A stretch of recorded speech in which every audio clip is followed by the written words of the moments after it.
நம்ம தளபதி விஜய் கொல்லூர் மூகாம்பிகை கோவிலுக்கு போனது எல்லாருக்குமே தெரியும். ஆனால் அங்கே போய் அந்த மனுஷன் தன்னோட மனைவி சங்கீதா பேர்லையும், மகள் திவ்யா பேர்லையும், ஷாஷா திவ்யா பேர்லையும், பையன் சஞ்சய் பேர்லையும் அவர் அர்ச்சனை பண்ணியிருக்காரு. அது சோஷியல் மீடியா முழுக்க இப்போ மிகப்பெரிய வைரலாக பேசப்பட்டுக்கிட்டு வருது. அந்த வீடியோவும் பகிரப்பட்டுக்கிட்டு வருதுங்க. அதை பற்றி தான் இந்த வீடியோவில் நம்ம டீட்டெயிலாக பார்க்க போகிறோம்.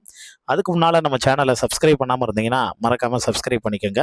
அப்போ தான் நம்ம சேனலில் போடக்கூடிய டெய்லி அப்டேட்ஸ், காசிப் இது எல்லாமே உடனுக்குடனே நீங்கள் தெரிஞ்சுக்க முடியுங்க. தமிழ் சினிமாவில் ஒரு தவிர்க்க முடியாத நாயகனாக வலம் வந்தவர் தான் நம்ம தளபதி விஜய். அதுக்கப்புறம் இப்போ அரசியல்லையும் தவிர்க்க முடியாத அதே நாயகனாக, அதே மாஸ் ஹீரோவாக வலம் வந்துக்கிட்டு இருக்காரு.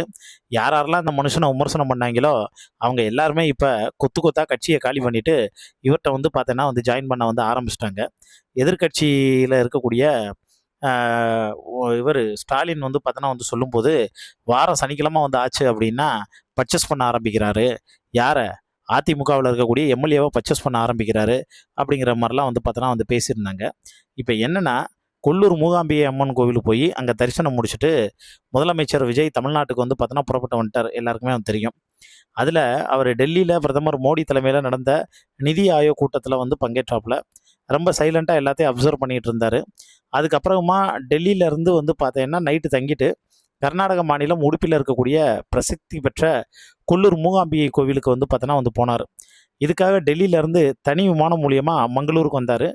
மங்களூர் விமான நிலையத்திலேருந்து 140 கிலோமீட்டர் தொலைவில் இருக்கக்கூடிய மூகாம்பிகை கோவிலுக்கு காரில் போனார். இதில் என்ன ஒரு ஹைலைட்னா, அந்த மனுஷன் தான் காரை ஓட்டிக்கிட்டே பார்த்தோன்னா போனார். கோவிலில் ஒரு 3 மணி அளவில் சாமி தரிசனம் செஞ்சார். ஒரு அரை மணி நேரம் சாமி தரிசனம் செஞ்ச விஜய் கோவிலுக்கு ஒரு 1.5 கிலோ எடை கொண்ட வெள்ளி வாழையும் காணிக்கையாக கொடுத்துருக்காருங்க. இதில் ஒரு ஹைலைட்டான விஷயம் என்ன ஒன்றா, அவர் அர்ச்சனை யார் பேரில் பண்ணணும் அப்படின்னதுக்கு அவர் முதல்ல தன்னோட மனைவி சங்கீதா பேரையும், அதுக்கப்புறம் பையன் ஜேஷன் சஞ்சய், அதுக்கப்புறம் பொண்ணு ஷாஷா திவ்யா இவங்க பேரையும் சொல்லிவிட்டு கடைசியாக தமிழ்நாட்டு மக்கள் பேரையும் பார்த்தோன்னா அந்த மனுஷன் சொல்லியிருக்காரு. அந்த இதை பார்த்து அங்கே இருக்கக்கூடிய, ஏன்னா கூட இருக்கிறவங்கெல்லாம் போயிருந்தாங்கல்ல, ரத்தன் பண்டிட்டில் பார்த்தோன்னா இருந்து ஜெகதீஷன் பழனிசாமியிலேருந்து இவங்க எல்லாருக்குமே பார்த்தோன்னா ஷாக்கிங்கு. ஏன்னா கூடவே இருந்தாலும் அந்த மனுஷன் எப்போ என்ன பண்ணுறாருங்கிறத யாராலையும் ப்ரெடிக்ட் பண்ண முடியாது. இவங்க எல்லாருமே அப்படியே ஷாக் ஆகி ஒவ்வொருத்தவங்களும் பார்த்ததாகவும் செய்திகளுங்க. அதோட மட்டும் இல்லாமல் கொல்லூர் மூகாம்பிகை கோவிலில் தரிசனம் முடிஞ்சதுக்கப்புறமா முதலமைச்சர் பார்த்தோன்னா என்ன பண்ணியிருக்காரு, காரில் மங்களூர் விமான நிலையத்துக்கு புறப்பட்டிருக்காரு. அப்போ மறுபடியும் என்ன பண்ணியிருக்காரு, காரில் என்னொன்னே டிரைவர்கிட்ட நானே பார்த்தோன்னா ஓட்டுறேன், நீங்கள் அங்கே உட்காருங்கன்னு சொல்லிட்டு டிரைவரை பார்த்தேன்னா அவர் உட்காரக்கூடிய இருக்கைக்கு மாற்றிட்டு இந்த மனுஷன் பார்த்தோன்னா கொல்லூர் கோவிலேருந்து காரை பார்த்தோன்னா ஓட்ட ஆரம்பித்தார். முதலமைச்சரே காரை பார்த்தோன்னா ஓட்டிகிட்டு போகிறத அங்கிருந்த பக்தர்களும் சரி, அதிகாரிகளும் சரி ரொம்ப ஆச்சரியத்தோடையும் பரவசத்தோடையும் பார்க்க ஆரம்பித்தாங்க. முதலமைச்சர் விஜய்க்கு Z+ பாதுகாப்பு இருக்கிறதுனால பாதுகாப்பு கன்வாய் வாகனங்களும் உடன் செல்ல ஆரம்பித்தன. முதலமைச்சர் விஜய் வருகை காரணமாக உடுப்பி மாவட்ட போலீஸார் மூகாம்பிகை கோவில் மற்றும் அதன் சுற்றுப்புற பகுதிகளில் பலத்த பாதுகாப்பை பார்த்தோன்னா ஏற்படுத்தியிருந்தாங்க. முதலமைச்சர் விஜய் பயணம் செய்யும் பாதை மூகாம்பிகையோட வனப்பகுதிங்க. சவுபர்ணிகா ஆற்றில் நீர்பிடிப்பு பகுதி அருகில் இருக்கக்கூடிய வனப்பகுதியை கடந்து செல்ல வேண்டி இருக்கிறதுனால அந்த பகுதியில் சந்தேகத்துக்கு நடமாடும் நபர்களை கண்காணிக்கிறபடி வனத்துறை ஊழியருக்கு போலீஸார் உத்தரவிட்டிருந்தாங்க. அதுக்கப்புறமா நம்ம முதலமைச்சர் பயணம் செய்யக்கூடிய விமான நிலையம், கோவில் வளாகம், அப்புறம் பாதைகளில் வாகன சோதனை அதிகமாக இருந்துச்சு. விஜயை பார்ப்பதற்கு பல்வேறு இடங்கள்ல இருந்து மக்கள் பெருமளவிலும் திரண்டு இருந்தாங்க.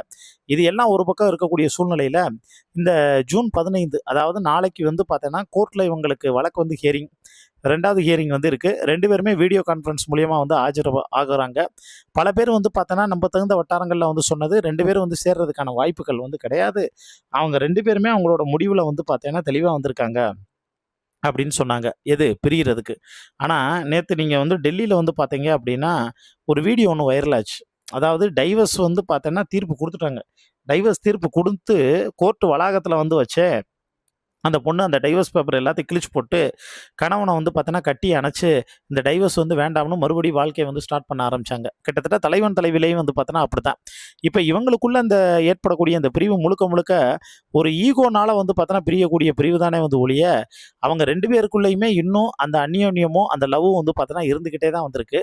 அதனால் தானாடா விட்டாலும் தான் சதையாடுங்கிறது மாதிரி எப்படியா இருந்தாலும் அப்பா பசங்க அதுக்கப்புறம் நம்ம தளபதி விஜய் மனைவி சங்கீதா அவங்க எல்லாருமே ஒன்று சேருவாங்க. அதுக்கு காரணம் என்னன்னா பல பேரோட வேண்டுதல் பாசிட்டிவ் வைப்பு தொடர்ந்து நடக்கிறதுனால இப்படிப்பட்ட ஒரு மிராக்கள் நடக்கும். அதில் எந்த விதமான மாற்றமும் இல்லை அப்படின்னு ரசிகர்களும் தொண்டர்களும் விசுவாசிகளும் இப்போ வந்து சொல்லிட்டு வந்து வர்றாங்க.